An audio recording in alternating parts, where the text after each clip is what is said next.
বিচারগুলো নিশ্চিত করবেন স্বচ্ছভাবে, সেটি জাতিসংঘের মাধ্যমে হোক, গণকমিশনের মাধ্যমে হোক, কিন্তু সরকারের মাধ্যমে না। কারণ এই সরকারের মাধ্যমে করতে গেলে আমরা দেখতে পাবো যেটি নিশ্চিত হচ্ছে না, এই যে পুলিশকে যে চাষিদের মধ্যে রাখলোই না, তাকে অভিযোগের আপনার মধ্যে আনিলে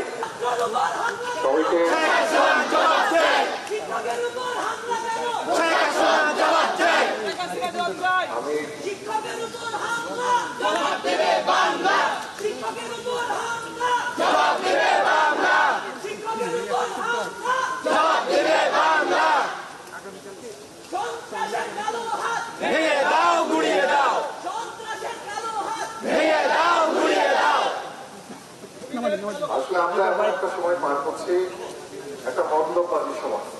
আপনারা খেয়াল করে দেখবেন, আবু সাইদ হত্যার দায়ে একটা 16 বছরের বাচ্চাকে গত 12 দিন ধরে আটকে আছে, এবং আমরা জানি, পুরো বিশ্ব জানে আসলে কি হচ্ছিল কি হচ্ছে। এবং এখনকার যে শাসন আমল, সেই শাসন আমল, এবং আমরা যদি গত 52 বছর দেখি, 54 বছর দেখি, আমরা আসলে একটা মিথ্যার নীতি তৈরি করেছি। মিথ্যার নীতিতে কিছু খোলস দেওয়া থাকে, উন্নয়নের খোলস, বিভিন্ন চেতনার খোলস, সেই খোলসগুলা কিন্তু ভেঙে পড়েছে। এবং আমাদের এই যে শিক্ষার্থীরা যে আন্দোলনের বিকাশ ঘটিয়েছিল, সেটা আসলে সবাইকে এক কাতারে নিয়ে এসেছে। আমরা দেখেছি কৃষকের সন্তান, আমরা দেখেছি শ্রমিকের সন্তান, আমরা দেখেছি একজন রিক্সা চালকের সন্তান, আমরা দেখেছি নর্থ সাউথ বিশ্ববিদ্যালয়, যাকে আমরা এলিট বিশ্ববিদ্যালয় হিসেবে অনেক সময় চিহ্নিত করি, সেখানকার ছেলেমেয়েরা আত্মহত্যা দিয়েছে। আমরা বিউপি দেখেছি, আমরা এমআইএসটি দেখেছি, আমরা ব্র্যাক বিশ্ববিদ্যালয় দেখেছি। সবাইকে এক কাতারে নিয়ে এসেছে এই আন্দোলন, এবং যে হত্যাকাণ্ডগুলো ঘটেছে, সেই হত্যাকাণ্ডগুলো আমাদের সবাইকে বোধহয় আমাদের যে বোধ শক্তি ফিরিয়ে আনতে সাহায্য করছে। এরকম পরিস্থিতিতে আমরা মনে করছি আমাদের শিক্ষকদের একত্রিত হওয়া খুব জরুরি, এবং এই যে সিমটমগুলো খুব উপস্থিত, এই সিমটমগুলো আমরা নাজি আমলে দেখেছি, যে সিমটমগুলো আমরা প্যালেস্টাইনে দেখি, যে সিমটমগুলো আমরা শ্রীলঙ্কায় দেখেছি, সেই শ্রীলঙ্কায় আমরা কোরিয়াতেও দেখছি, এবং কোরিয়া কি রাষ্ট্র আমরা জানি। সেরকমই একটা অবস্থা আমাদের এখানে বিরাজ করছে। আমরা কেউ আসলে নিরাপদ না, এবং যে কাউকে যে কোনো সময় সন্ত্রাসী আখ্যা দিয়ে, সন্ত্রাস এই চিহ্নটা মেখে দিয়ে আমাদেরকে অনেক কিছু করতে পারে। এবং এই সন্ত্রাস শব্দটা কিন্তু আন্তর্জাতিক রাজনীতি আছে, এবং আমাদের সরকার এবং রাষ্ট্রের উচ্চ পর্যায় থেকে কিন্তু এই শব্দটা খুব ইচ্ছাকৃতভাবে, এবং বিশেষ করে কোনো রাষ্ট্রের সাথে যখন তাদের প্রতিনিধির সাথে যখন এই আলাপগুলো করছে, তখন এই শব্দগুলো কিন্তু খুব সহজভাবে এবং খুব উদ্দেশ্যমূলকভাবে সামনে আনা হচ্ছে, এবং আমাদের শিক্ষার্থীদেরকে সেই তকমা দেওয়ার চেষ্টা হচ্ছে। এবং এটা শিক্ষকদেরকে, কৃষকদেরকে, শ্রমিকদেরকে সবাইকেই দেওয়া হবে যারা অন্যায়ের প্রতিবাদ করবে। এবং এটাই হচ্ছে আসলে অন্যায়ের প্রতিবাদ করার মধ্য দিয়ে বাংলাদেশের সৃষ্টি হয়েছে। 47 থেকে 71, 71 থেকে 2024 যে বাংলাদেশ এখনো টিকে আছে, সে অন্যায়ের প্রতিবাদ করেই টিকে আছে। খামেরা তো দাগ হয় কিভাবে? এই যে ভাবি, দাগও যাবে রাগও যাবে, নিন চাকা সুপার হোয়াইট।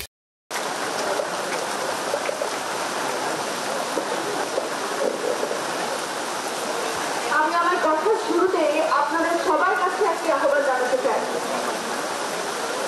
আমি আমার পরিচয় দেব। আমি যতক্ষণ কথা বলবো, দয়া করে আপনারা আপনাদের খাতাটা একটু বন্ধ করবেন। আমি খুব অল্প সময় কথা বলবো। আমরা কিন্তু রক্তে ভিজেই আছি, আমরা আমাদের সন্তানের রক্ত ভিজেই আছি অলরেডি। এই পানি আমাদের কি দিয়ে যাবে বলেন?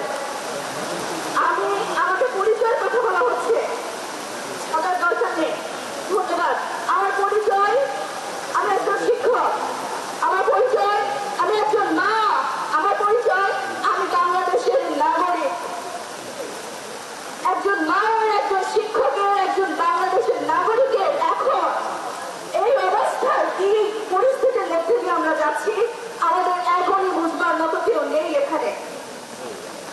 আমাদের সরকার একের পর এক, ভুল বলবো না আমি, ইচ্ছাকৃত অন্যায় করে গেছেন। আমাদের সন্তানদের উপর, আমাদের ছাত্রের উপর নিপীড়ন চালানো হয়েছে, মানবাধিকার লঙ্ঘন করা হচ্ছে, গুলি চালানো হয়েছে, এবং সেগুলোকে ভিন্ন খাতে প্রবাহিত করবার চেষ্টা করা হয়েছে। আমি দীপা, আইন বিভাগের শিক্ষক, স্ট্যানফোর্ড বিশ্ববিদ্যালয়। আমাদের মধ্যে যে ভয়ের চাষ করা হয়েছিল, যে ভয় আমাদের মধ্যে সংক্রমিত করা হয়েছিল, যারা এটা করেছিল তারা এটা ভুলে গেছে। ভয় শুধু সংক্রামক নয়, সাহসও সংক্রামক। আজকে আমরা এখানে যারা এসেছি, আমরা জানি প্রথমে অল্প কয়েকজন শিক্ষক দাঁড়িয়েছে এখানে, অথচ এখন দেখুন আমরা কতগুলো শিক্ষক দাঁড়িয়েছি। শুধু দাঁড়ানো নয়, বিভিন্ন জায়গা থেকে, দেশের বিভিন্ন প্রান্ত থেকে বিভিন্ন মানুষ দাঁড়িয়েছে, বিভিন্ন শিক্ষক মা সকলে দাঁড়িয়েছে। আমাদের দেশে কি জরুরি অবস্থা চলছে? আমাদের মানবাধিকার সংরক্ষিত করবার দায় যাদের, দায়িত্ব যাদের, তারা কেন আমাদের মানবাধিকার লঙ্ঘন করছে? আমাদের ছাত্রদের ধরে নিয়ে যাচ্ছে, হয়রানি করছে। আমাদের ছাত্ররা যখন আমাদেরকে ফোন দিয়ে বলে আমরা কি করবো না, আমাদের উত্তর থাকে না কিছু বলবার। আমি আবারও বলছি, প্লিজ একটু ছাত্রগুলো আমরা বন্ধ করি।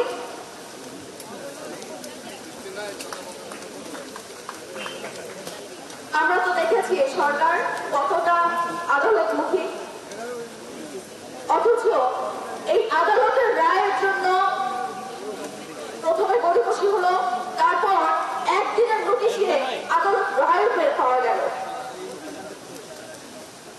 এই যে 6 জন ছাত্রকে আটক করে রাখা হয়েছে সম্পূর্ণ বেআইনিভাবে, সম্পূর্ণ মানবাধিকারের লঙ্ঘন করে, এখনো পর্যন্ত যেটা সঠিক জবাব তারা দিতে পারেনি, দেবার প্রয়োজন বোধ করছে না। এখনো পর্যন্ত আদালতেও কোন রকমের রায় আমরা পাইনি, 3 দিন হয়ে গেছে। আমাদের শিক্ষকরা, আমাদের আইনজীবী ভাই বোনেরা সকলে লড়াই করছে। আপনারা খবর, আমি শুধু একটা কথা বলে শেষ করতে চাই, আর একটা গুলি করবেন না।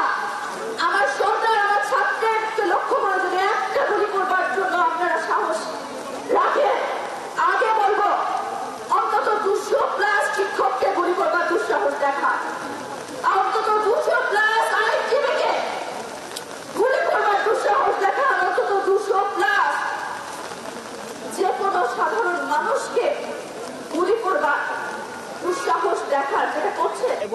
আপনারা জানেন যে আমাদের কতজন ছাত্র নিহত হয়েছে, রাস্তায় গুলি খেয়েছে, মাথার মধ্যে সমাবেশে গুলি খেয়েছে, পালিয়ে যাচ্ছিল সেই অবস্থায় গুলি করা হয়েছে, আহত অবস্থায় পড়েছিল সেই লাশের উপর গুলি করা হয়েছে। আমরা শুধুমাত্র আমাদের ছাত্রদের হত্যার বিচার চেয়েছিলাম। এরপর আমরা দেখলাম এই হত্যার জন্য এই যে সরকার প্রধানের কোনো কান্না নাই, উনি স্থাপনার জন্য কিছুদিন কানলেন, এখন হত্যার জন্য মায়া কান্না কাঁদছেন। কেন মায়া কান্না কাঁদছেন বললাম, কারণ আজকে এই পত্রিকাতে দেখবেন যে আমাদের যে ছাত্ররা, শিশুরা, জনতা, তারা নাকি মারা গেছে সন্ত্রাসীদের গুলিতে। পুলিশ যা এজাহার করেছে সব জায়গায় বলা হয়েছে সন্ত্রাসীদের মধ্যে মারা গেছে। আমরা চোখের সামনে দেখলাম পুলিশের ইউনিফর্ম করে গুলি করা হচ্ছে, চোখের সামনে ভিডিও দেখলাম আবু সাইদ কিভাবে হত্যা করা হয়েছে, চোখের সামনে দেখলাম বিভিন্ন বাহিনীর হাতে গুলি, যুবলীগ ছাত্রলীগের হাতে পিস্তল, আগ্নেয়াস্ত্র, একজন আন্দোলনকারীর হাতে আমরা অস্ত্র বা পিস্তল কিছু দেখি নাই, কোনো পত্রিকার ফুটেজে দেখি নাই। তো তখন আমাদের মনে হয় এই হত্যাকাণ্ডের বিচার এই সরকার করবে না, কারণ এই সরকার নিজেই খুনি। এই যে আজকে খুনি বাহিনী, খুনি সংগঠন, এদেরকে লেলিয়ে দেওয়া হয়েছে সরকারের সর্বোচ্চ পর্যায় থেকে। খুনের বিচার করবে না, খুনের বিচারকে অন্য খাতে বইয়ে নেওয়ার চেষ্টা করছে। আমরা পৃথিবীতে গণহত্যা যারা করে তাদেরকে দেখি গণহত্যা করার পর গণহত্যার সংখ্যা ধামাচাপা দেওয়ার চেষ্টা করে, আর এই সরকার গণহত্যা করার পর গণহত্যার শিকার যারা তাদেরকে গ্রেফতার করছে, গণহত্যার জন্য দায়ী করে। ধিক্কার জানাই এই সরকারকে। আমরা আজকে শিক্ষকের নিরাপত্তার জন্য দাঁড়িয়েছি, কিন্তু আমাদের মূল কনসার্ন আমাদের ছাত্রদের নিরাপত্তা। আমাদের ছাত্রদেরকে অনিরাপদ রেখে আমরা কোনোভাবেই আমাদের বাসায়, আমাদের কোথাও আমরা শান্তিতে বসে থাকবো না। আমাদের অস্তিত্বে আঘাত আনা হয়েছে, বাংলাদেশের বুকে গুলি করা হয়েছে, বাংলাদেশের ছাত্র জনতা তরুণ হচ্ছে বাংলাদেশের হৃদয়, এই হৃদয়কে আঘাত করা হবে, আর আমরা চুপচাপ তা মেনে নিব, এটা যেন সরকার না ভাবে। আজকে কোনো কোনো জায়গা থেকে সরকারের পদত্যাগের দাবি এসেছে। যদি খুনের বিচার না করতে পারেন, যদি খুনের বিচার না করতে চান, যদি আমাদের শিক্ষার্থীদের নিরাপত্তা না দিতে পারেন, তাহলে অবশ্যই পদত্যাগ করুন।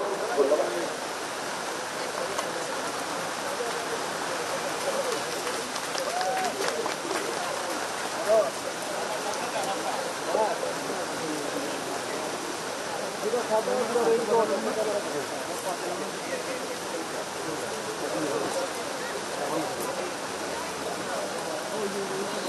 স্টুডেন্টকে ধরেন না, ম্যাডামদের কষ্ট হচ্ছে, একটা স্টুডেন্টের সেটা ধরলে হ্যাঁ আপনারা কেউ ধরতে পারেন, ম্যাডামের কষ্ট হচ্ছে তো আপনাদের তরফ থেকে উপস্থিত শ্রমিক আমার নাম মোহাম্মদ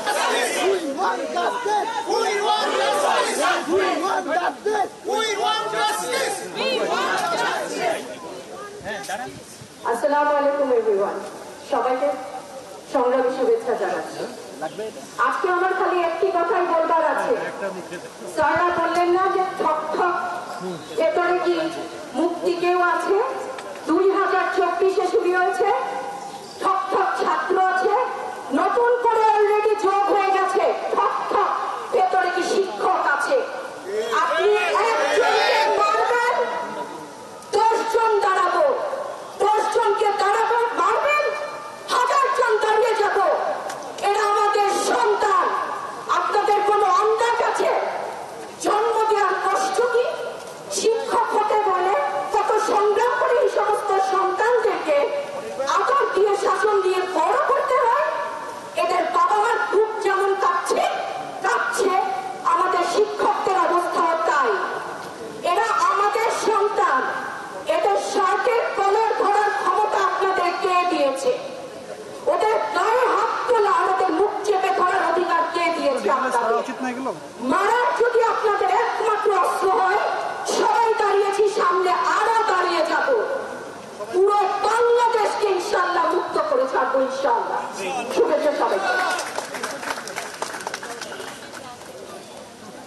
ধন্যবাদ। মইনুল ইসলাম, আমি ঢাকা বিশ্ববিদ্যালয়ের কর্পোরেশন সায়েন্সেস বিভাগের অধ্যাপক। আপনারা এখানে এই বৃষ্টির মধ্যে দাঁড়িয়ে যে সংবাদ কভার করার জন্য সাংবাদিক ভাইরা যেখানে রয়েছেন, আপনাদের প্রতি প্রথমে কৃতজ্ঞতা এবং লাল সালাম জানাই। আজকে এমন একটা ক্রান্তিকালে এসে আমরা উপস্থিত হয়েছি। আপনারা জানেন সংবিধানের 11 অনুচ্ছেদে স্পষ্টভাবে বলা আছে গণতন্ত্র ও মানবাধিকারের কথা। কিন্তু আমরা গতকালকে কি দেখতে পেলাম পুলিশ আবার শিক্ষার্থীর মুখ চাপে ধরেছে, তাকে কথা বলতে দিচ্ছে না। এই জন্য কি আমরা 53 বছরের বাংলাদেশ পেয়েছি? এই বাংলাদেশকে আমরা দেখতে চেয়েছিলাম। আমরা মানবাধিকারের কথা বলি, আমরা উন্নয়নের কথা বলি, আমরা বলি পার ক্যাপিটা ইনকাম বেড়েছে, জিডিপির গ্রোথ বেড়েছে, কিন্তু এই উন্নয়ন আমার মানবিকতাকে কখনো স্পর্শ করছে না, বরঞ্চ প্রতিনিয়ত আমার মানবাধিকার লঙ্ঘন হচ্ছে। আমরা বলতে চাই আপনাদের উদ্দেশ্যে, এই পুলিশ ভাইরা রাষ্ট্রের আমাদের জনগণের ট্যাক্সের টাকায় তাদের বেতন চলে। তাদের ভাবা উচিত এই শিক্ষার্থী একই সাথে আমাদের সহকর্মী যারা কতদিন হেনস্থা হয়েছে আমরা দেখতে পেয়েছি, এটি মোটেও কাঙ্ক্ষিত নয়। এর জন্য ধিক্কার এবং নিন্দা জানাই তীব্রভাবে। দ্বিতীয় যে কথাটি বলতে চাই, আপনারা জানেন যে আমাদের শিক্ষার্থীরা আজকে একটি আন্দোলনের একটি মোটো প্রকাশ করেছে, রিমেম্বারিং দ্য হিরোজ। আমি মনে করি আমাদের সেই হিরোজদেরকে স্বীকৃতি দিতে হবে। কেন সাইদের বুকে স্পষ্টভাবে গুলি করে মারা হলো, অথচ পুলিশের বিরুদ্ধে কখনো কোনো কিছু অভিযোগই এখনো পর্যন্ত আসেনি?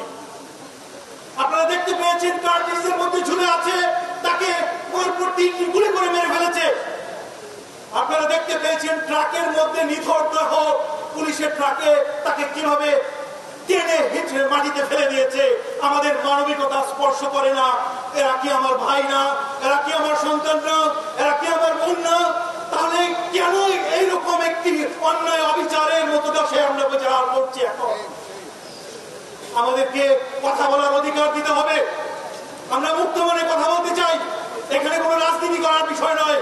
আজকের দেশের যে অবস্থা দাঁড়িয়েছে আপনারা জানেন, গতদিন ইউরোপিয়ান ইউনিয়ন কি করেছে, যে অংশীদারিত্ব এবং যে চুক্তি সেটি স্থগিত করেছে তারা আলোচনার সামনে বাংলাদেশের ভবিষ্যৎ ভালো নয়। অ্যামনেস্টি ইন্টারন্যাশনাল মহাসচিব চিঠি পাঠিয়েছেন আমাদের প্রধানমন্ত্রীর কাছে, জাতিসংঘ থেকে উদ্বেগ প্রকাশ করা হয়েছে। এই স্বচ্ছ প্রতিটি হত্যাকাণ্ডের স্বচ্ছ, বিশ্বাসযোগ্য, নিরপেক্ষ, আমি বলবো যে পর্যালোচনা করে তার বিচার নিশ্চিত করতে হবে। এবং এই জনগণের কাঠগড়ায় আপনারা দাঁড়িয়ে থাকবেন। আপনারা তরুণ প্রজন্মের মাইন্ডসেট বুঝতে পারেননি। তরুণ প্রজন্ম কিন্তু সেই পূর্বের তরুণ প্রজন্ম নয়, এরা অনেক বেশি আপডেটেড, এরা অনেক বেশি ওয়াকিবহাল। আমার গণতন্ত্র কোথায় গেল, আমার ভোটাধিকার কোথায় গেল? কাজী এই অবস্থায় আমি মনে করি এখনো যদি আমরা শিক্ষা না নেই তাহলে কিভাবে হবে? এই দেশটাকে আমরা এভাবে দেখতে চাই না। এই 53 বছরের বাংলাদেশকে আমরা সামনের পজিটিভ বাংলাদেশ হিসাবে দেখতে চাই। আজকে আমরা অনিশ্চিত একটি অবস্থায় রয়েছি। আমাদের শিক্ষার্থীদের কবে বিশ্ববিদ্যালয় খুলে দেওয়া হবে আমরা জানি না। আমি মনে করি অতি শীঘ্রই আমাদের বিশ্ববিদ্যালয়গুলো খুলে দেওয়ার ব্যবস্থা নিতে হবে। দ্বিতীয় কথা, যিনি যে 4-6জন সমন্বয়ককে ডিবি অফিসে ধরে নিয়ে হয়ে গেছে, আজকে দেখেন তাদেরকে এখনো কিন্তু ছাড়া হয়নি। এটিও কিন্তু সংবিধানের স্পষ্ট লঙ্ঘন। আমরা এভাবে আর কত এই মানবাধিকারের লঙ্ঘন সহ্য করব? দেয়ালে পিঠ থেকে গেছে, বৃষ্টি বাদল কোনো বিষয় নয়। আমরা সবাই সাইদের মতো বুক সামনে এগিয়ে এসে আমরা কথা বলবো। ফারহান ফায়াজ একটি কথা বলেছিল যে রেসিডেন্সিয়াল মডেল কলেজের শিক্ষার্থী তার ফেসবুক পোস্টে, one day you will die beyond, but what he said, live like heroes like that. That means ভবিষ্যতের জন্য আমাদেরকে বাংলাদেশকে তৈরি করতে হবে। এই শহীদদের আত্মত্যাগের উপর দাঁড়িয়ে আমরা পজিটিভ বাংলাদেশ দেখতে চাই। আমরা আর কোনো হানাহানি দেখতে চাই না। তো সরকারের উদ্দেশ্যে স্পষ্ট বার্তা, অতি দ্রুত আপনারা এখান থেকে এই বিচারগুলো নিশ্চিত করবেন স্বচ্ছভাবে। সেটি জাতিসংঘের মাধ্যমে হোক, গণকমিশনের মাধ্যমে হোক, কিন্তু সরকারের মাধ্যমে না। কারণ এই সরকারের মাধ্যমে করতে গেলে আমরা দেখতে পাবো যেটি নিশ্চিত হচ্ছে না। এই যে পুলিশকে যে এর মধ্যে রাখলোই না, তাকে অভিযোগের আপনার মধ্যে আনিলে সে নাকি বাইরের থেকে গুলি করছে। যে শিশুটি বাবা যে দেখতে পেয়েছে ক্রন্দন করছে, বাসায় থেকে গুলি পেয়েছে, বারান্দার মধ্যে থেকে গুলি পেয়েছে। আমরা দেখতে পেয়েছি চিরাঙ্গন বিশ্ববিদ্যালয়ে গতদিন কিছু শিক্ষকের বাসার সামনে নাকি বোমাবাজি করা হয়েছে। এই যে কি বোঝাচ্ছেন আপনারা আমাদেরকে? আমাদের কি বার্তা দিতে চাচ্ছেন? আমরা আমাদের জীবন দিয়ে দিব, কিন্তু আমরা এই দেশকে আপনাদের কাছ থেকে মুক্ত করব, ন্যায় বিচার নিশ্চিত করব এবং সংবিধানের সকল ধারাগুলো যাতে অব্যাহত থাকে সেই বার্তা রাখি। আমাদের সকল শিক্ষার্থীরা যাতে মুক্তি পায় এবং কারফিউ অবিলম্বে এখান থেকে আপনারা প্রত্যাহার করুন এবং বিশ্ববিদ্যালয়ের সমস্ত যারা এই অন্যায়ের পিছনে দায়ী তাদের বিচার নিশ্চিত করতে হবে। অনেক ধন্যবাদ।